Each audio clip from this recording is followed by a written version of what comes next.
Hey y'all, it's Alexis from Ask Alexis, and y'all know I be having these post workout epiphanies.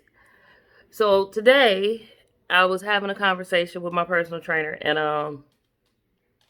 I brought up my friend Brandon.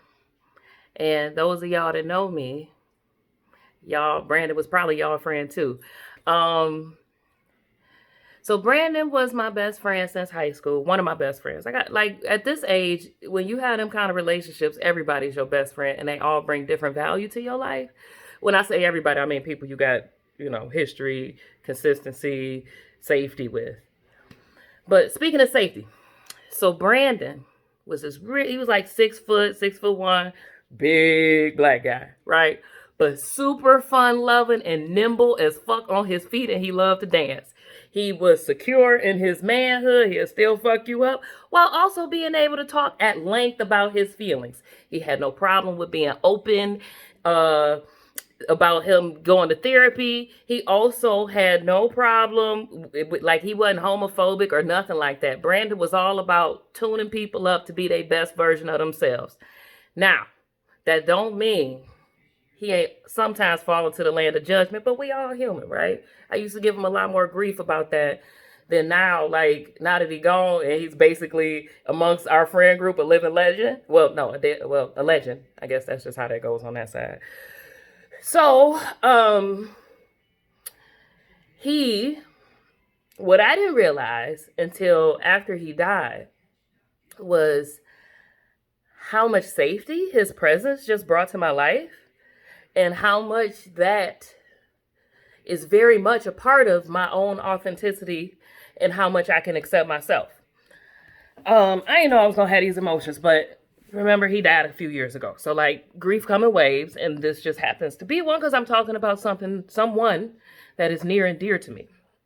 But so the reason I say he provided safety by just being there is because, like I said, Brandon was like a people watcher. And he recognized that he could see what people actually want to be or want to do and who they are.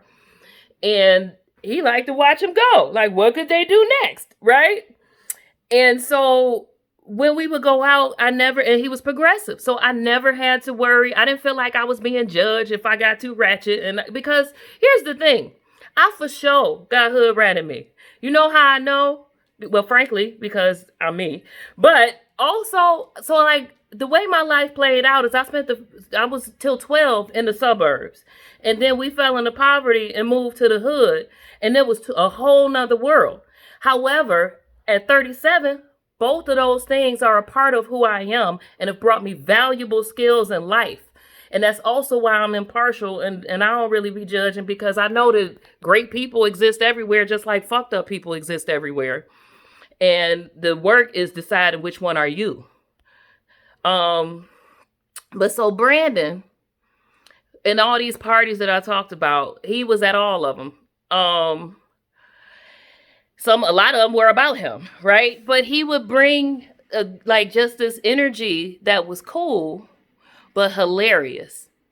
And he was deeply insightful. And then one time he bought me, we've been friends since high school. So it was a period of being broke. But when he was broke, I wasn't. So we just rolled back all the time. We hang out, And for Christmas, I used to eat popcorn with the chili ramen noodle seasoning on them, right? Because that shit tastes delicious. You should try it. I didn't eat the noodles, even though I do eat noodles, so I ain't ashamed of noodle eating. But I would take the packet and sprinkle it on my Pop Secret home style microwave popcorn, and it had to be that brand because I was picky. So I would sprinkle it on the popcorn, and that shit, just so y'all know, that shit tastes amazing. And so one year for Christmas, he didn't have no money, but he wanted to give me a gift. And he gave me a 10, like bigger than my two fingers apart. I got the phone in one hand, full of the chili seasoning packets, so I didn't have to open and throw away the noodles. And that's what I loved about him, because no matter what, his identity was not wrapped up in his financial status.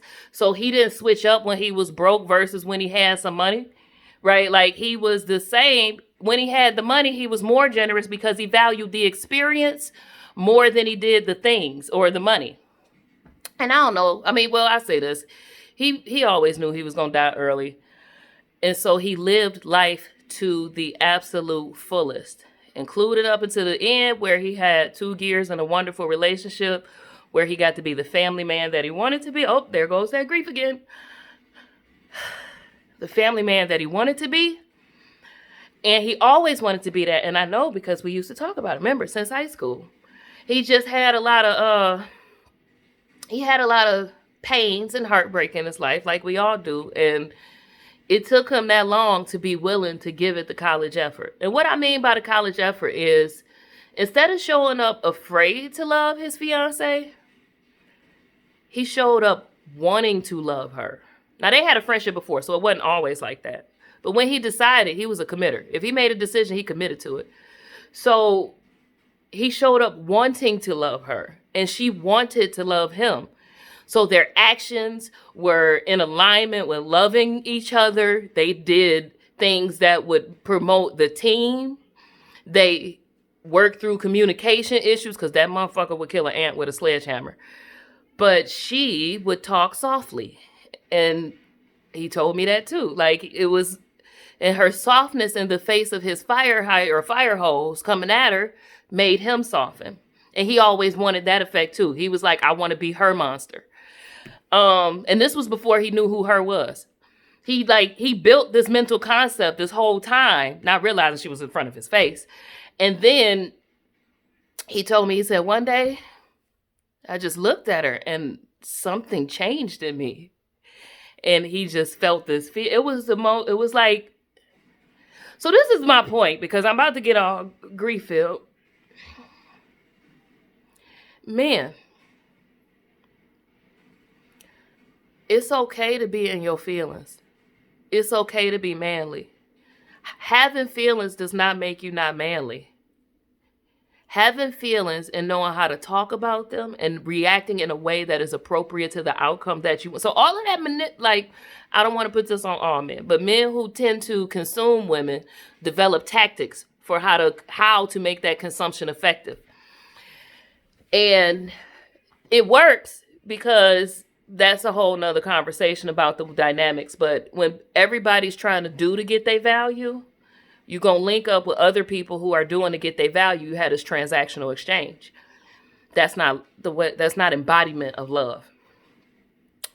Brandon and his fiance, they would do things to make the other person feel loved, but not for a reaction from the other person, but because they liked doing that kind of stuff.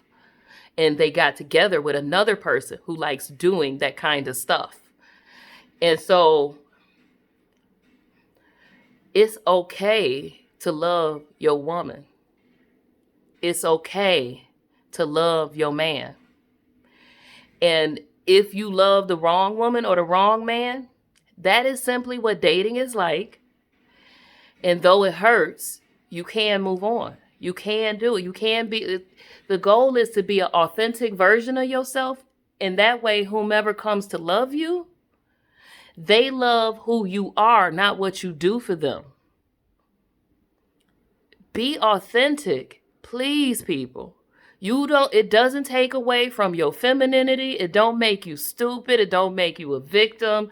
It don't make you nothing but real and genuine, because having feelings is not the same as how to react to them.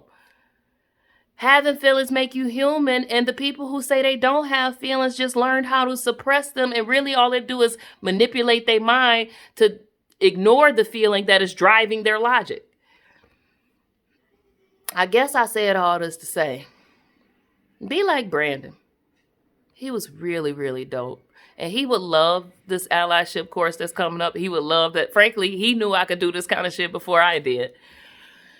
And he never had a problem building me up neither. Although he also never had a problem tearing me down. That's another part of it. We all got our things. We love humans, not perfect people. But he would love the allyship course. He would love the target audience. And I want y'all to know that I love it too. It starts today. I'm about to hop in the shower in preparation for my next meeting. But I'm really excited. We did the walkthrough earlier this week. It's still 5 spots left. And I promise you, deep, authentic, personal transformation is what you're going to get in the course, with a side of allyship. Because if you want to work working with me means you also learn how to care about something outside of yourself.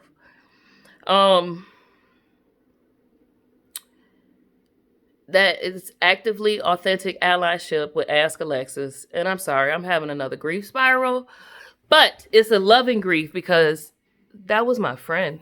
That is my friend. He's still living. He just doesn't live in his body. I love y'all. Sign up for the course. It will be good for you. Yes, the target audience is white women, but my next course will be for BIPOC. And I'm thinking we're going to do it where it's wellness, the ratchet way. Because like I said, I got professional and I got ratchet in me, and I love it all.